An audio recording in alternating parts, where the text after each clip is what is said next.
Have you ever looked at your savings account and thought, what am I even saving this money for?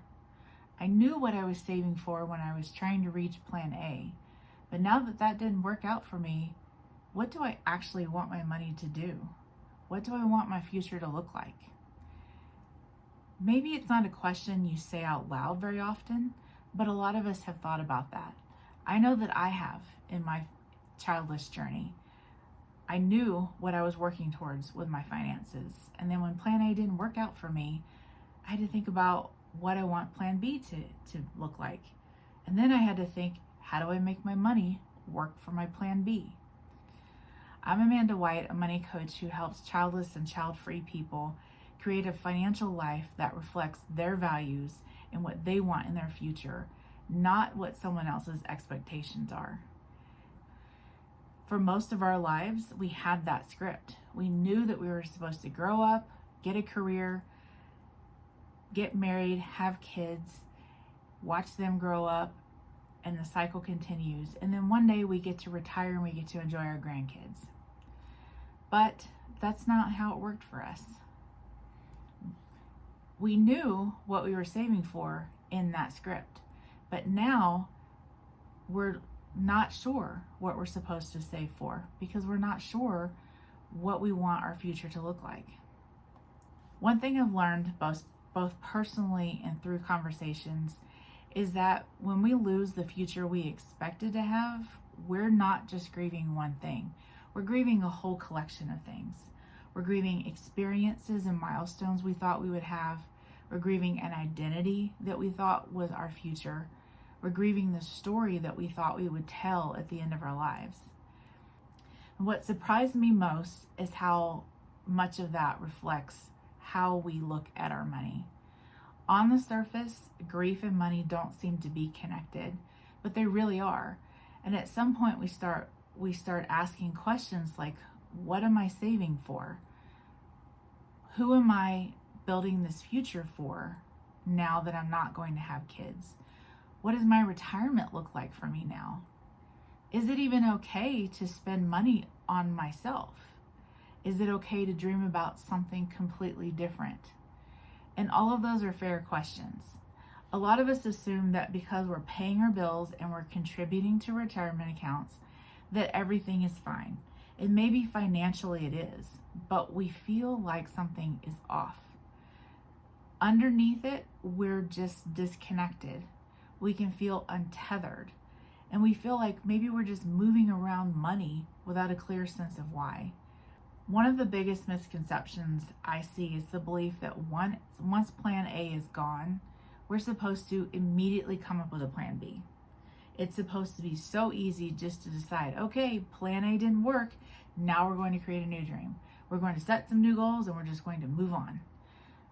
But that's not how life works. And we all know that's not how grief works.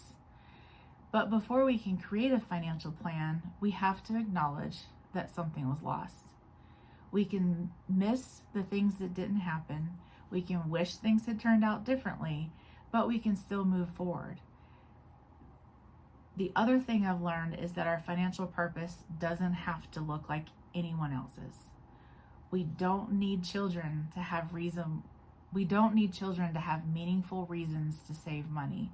We don't need a traditional family structure to set financial goals. And we don't need permission to create a life that feels meaningful to us. That's where the conversation starts to change. Instead of asking, what should I be planning for?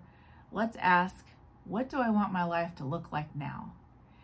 We're not talking about what we wanted 5 years ago or the life that we thought we would have. We're talking about the life that we have now and the life we want to build from here. Maybe that's travel.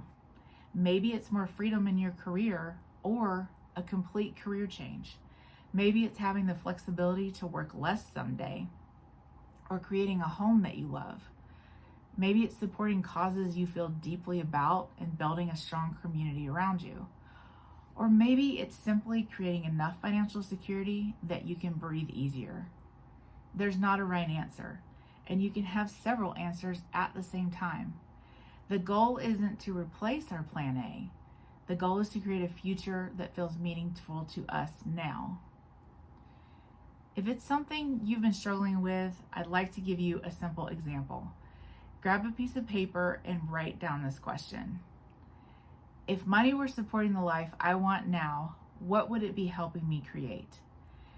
Don't worry about the numbers. Don't think about the budget. Don't even worry if it even seems realistic.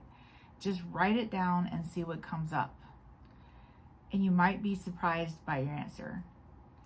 Before we can create a financial plan, we need a vision. And we have to work on our grief in order to come up with that vision. But we need something that we're moving toward.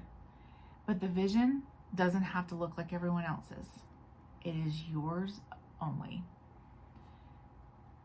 If you've been feeling disconnected from your financial goals or uncertain about what comes next, I want you to know that you're not alone.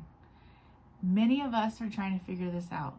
Many of us are learning how to build a meaningful future without the roadmap we thought we would have. And while that journey isn't always easy, it doesn't mean our future is any less valuable. Our goals still matter, and our dreams still matter.